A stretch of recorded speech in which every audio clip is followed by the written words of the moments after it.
ఒక చిన్న దట్టమైన అడవిలో జంతువులందరూ చాలా రోజులు తర్వాత ఒక చోట కలిసి సంతోషంగా కాలక్షేపం చేయాలని నిర్ణయించుకున్నారు.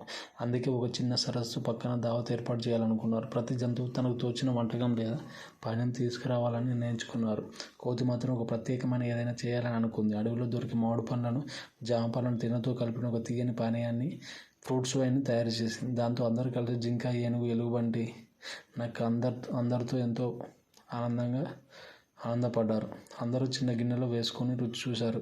వైన్ తాగిన వెంటనే వారికి ఒక తీయని మత్తు, హాస్యం, ఉత్సాహం వచ్చింది. జింక నృత్యం చేస్తూ తిరిగింది. కోతి పాటలు పాడింది. ఏనుగు డప్పు మోగించినట్లు చెట్టును తోకతో కొట్టింది. అందరూ నవ్వులో మునిగిపోయారు.